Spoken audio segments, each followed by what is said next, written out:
I'm going to be talking today about outcome measurement in community rehab for people with traumatic brain injury.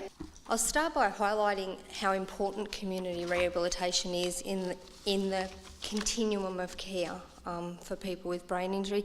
It's an essential component of the rehab continuum, and it may offer the lifelong support that individuals need following such injuries. I'm probably speaking to an audience that's fairly familiar with the Acquired Brain Injury Outreach Service, who is a specialist community rehabilitation provider in Queensland. ABIOS supports people with brain injury, their families, their friends, service providers, through three pathways essentially: direct client services, ABI education, and research and development. So why do we measure outcomes in community rehabilitation? Well, measuring outcomes helps us to know that people are making improvements throughout community rehabilitation. It's a core activity in what we do and integrated into everything we do.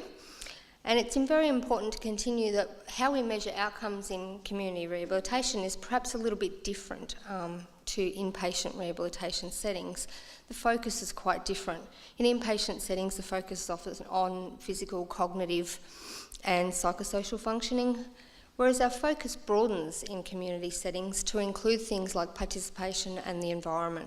The ICF, which I'm sure everybody is familiar with, helps us to put a framework around how we think about outcomes. And as I said, the two domains of this that are extremely important in our setting are participation and environment, both in terms of service delivery and how we target our services, as well as in the outcomes that we measure. When we initially started looking at outcome measurement in community rehabilitation, and this goes back quite a fair way now because we've been around a little while, but one of the things that become quite obvious, and in how we conceptualise what we're measuring now, even still, community rehabilitation itself has probably two avenues that it targets. It targets individual function, so how the person is doing. It also targets the environment itself and how it can manipulate that environment to help the individual. And in outcome measurement, we've traditionally done quite good at measuring individual function, and most measures do target that area. What we don't do very well is measure environment.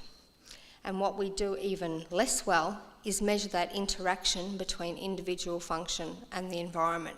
So how each individual interacts with the environment around them. Environmental variables are a key focus of intervention in the community rehab setting.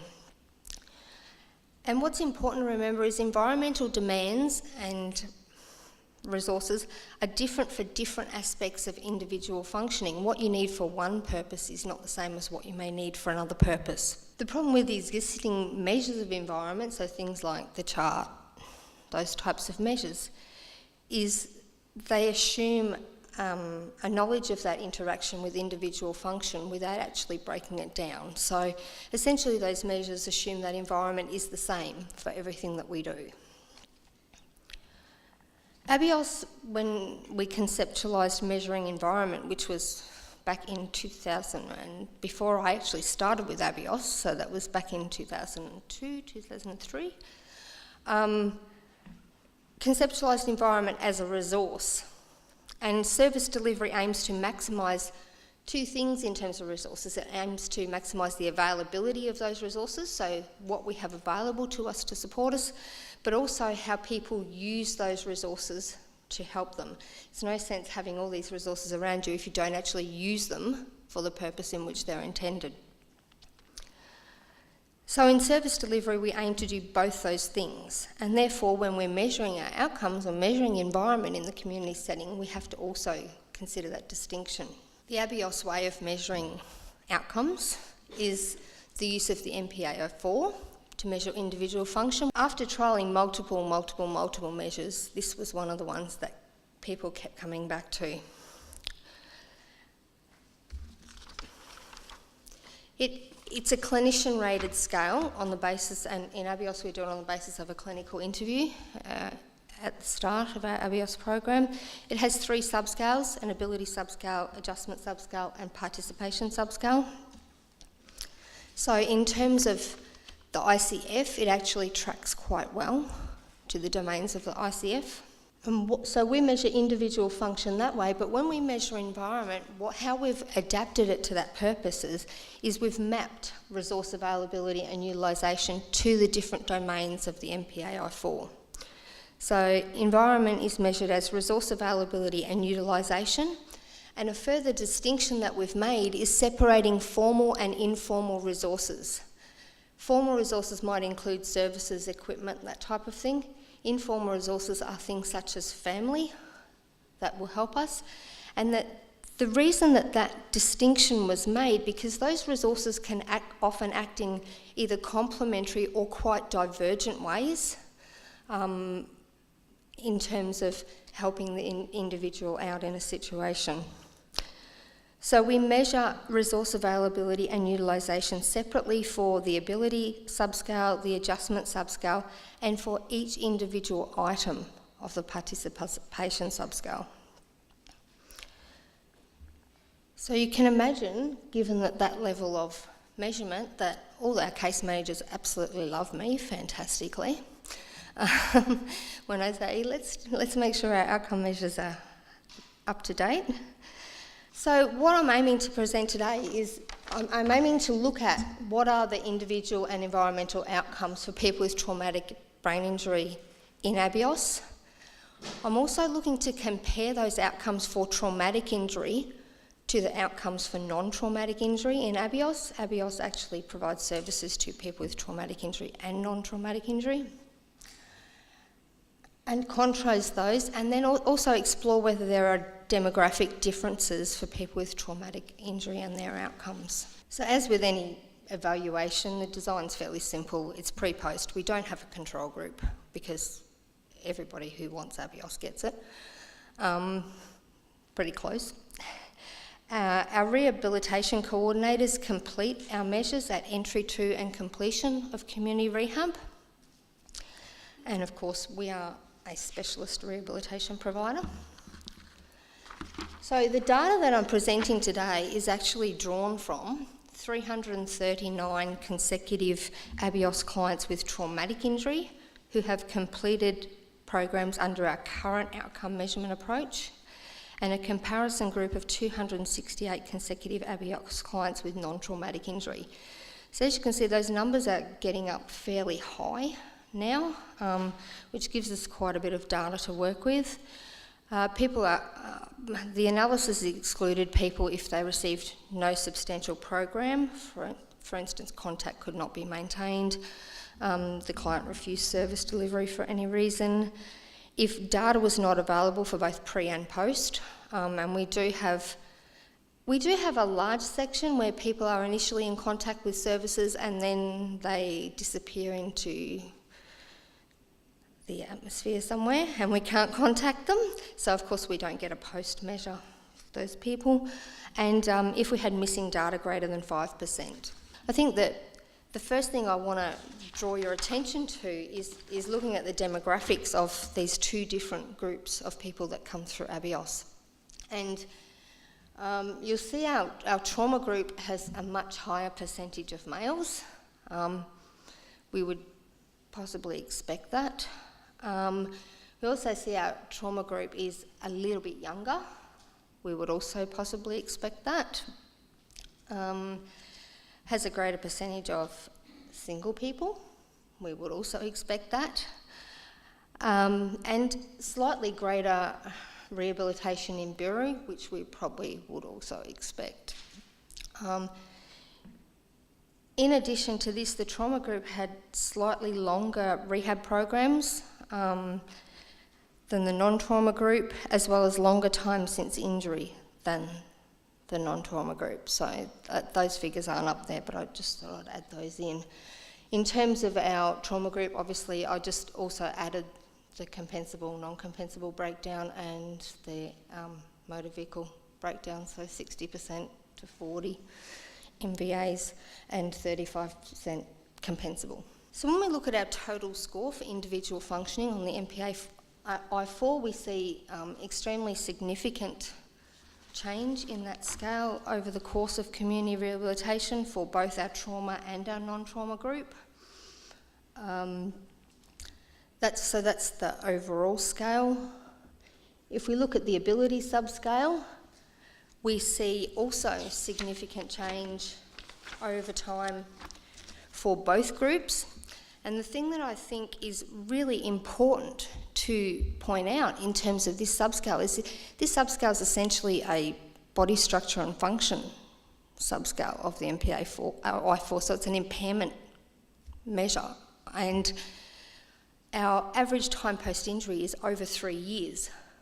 And yet we are still seeing people make these sort of improvements over 3 years post-injury. So it sort of debunks the whole 2 years spontaneous recovery type notions that we've previously used in brain injury. And I think that's really encouraging that people can still make quite significant improvements that far down the track. If we look at adjustment subscale, we also see significant change over time for both groups. And in terms of participation, now I've broken these down according to the items because we measure environment in terms of the items. So we can see for the trauma group we have significant change for all of these items on the participation subscale, and for the non-trauma group every item except for the initiation one and the unpaid employment one changed over time. So instead of giving you tables and tables of numbers, put these into little diagrams instead.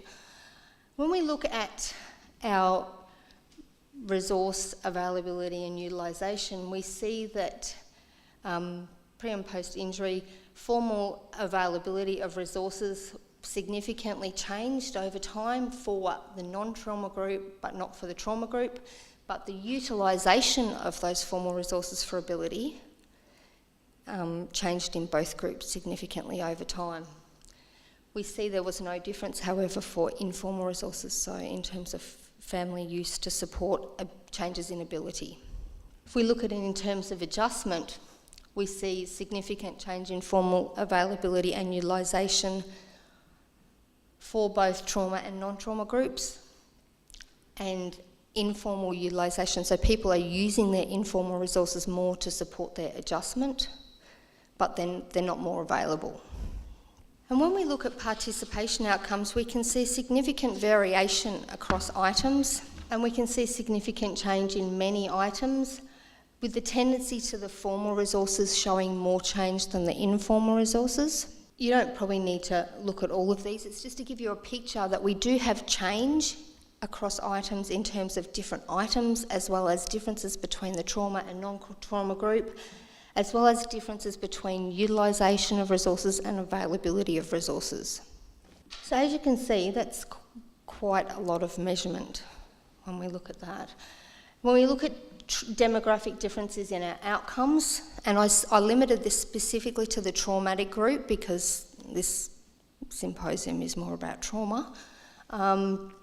We don't see any differences in outcomes across gender, marital status, cause of injury or compensation status. An interesting finding we did see, however, is that people who had received inpatient rehabilitation in Biru, keeping in mind that not all people that ABIOS see come from Biru. We have some that come from community referrals as well. But those who had been to Biru had greater change in their participation subscale scores, greater change in the transportation items specifically, and less change in informal resource utilisation for self-care. So there's something to be said about that continuum and people being in that continuum of receiving Bureau rehab followed by ABIOS rehabilitation. We also saw greater change in formal resource availability for transportation in regional clients. So the key, I know that's a lot of information to be throwing at you in one hit, but the summary of the key findings for us in terms of service delivery and how we measure our outcomes is that we do see differences between traumatic and non-traumatic injury, so it is useful to examine those differences in community rehabilitation. We also see important changes in ability despite the increased time since injury, and I think that's really important to keep in mind. We see important changes in most domains of participation, which we would expect to see. In terms of our environment, we see important distinctions between the availability of resources and the use of those resources. So it's extremely important in terms of our service delivery to keep encouraging people to use those resources that are available to them, not just focusing on making sure they're there, but that they're actually using them. We also see important differences in terms of formal and informal resources, and this was a change that was made in the ABIOS way of measurement a little bit further down the track than when we originally started measuring environment. And it came about because case coordinators were saying, well, you know, people are saying that they're going to use less services because the family are there to do the services instead. So that distinction was really important to make.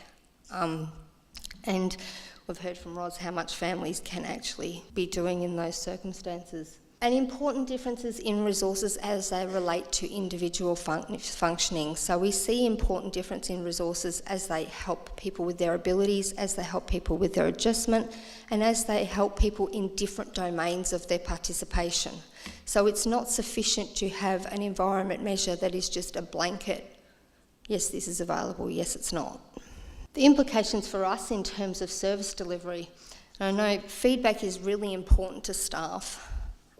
Especially when you're asking them to complete a measure that is quite complex, quite time-consuming, and for people who work with clinicians who are extremely busy, they would realise that that feedback is really important to encourage our clinicians to keep doing that, because we are learning from what we see. It reinforces the importance of community rehabilitation in the continuum and helps us identify areas of strength and weakness in service delivery and areas for focus. Of course, ABIOS exists because of Conrod and the Motor Accident Insurance Commission, so I'd like to thank them for what we do. Associate Professor Pim Kuipers, who isn't here today, but he was actually the brainchild behind our environment measures, not me. I just claim credit for it. And of course, my boss, Ray, and the whole ABIOS team who, despite rolling their eyes at me, do actually produce these outcome measures when I ask for them. Thank you.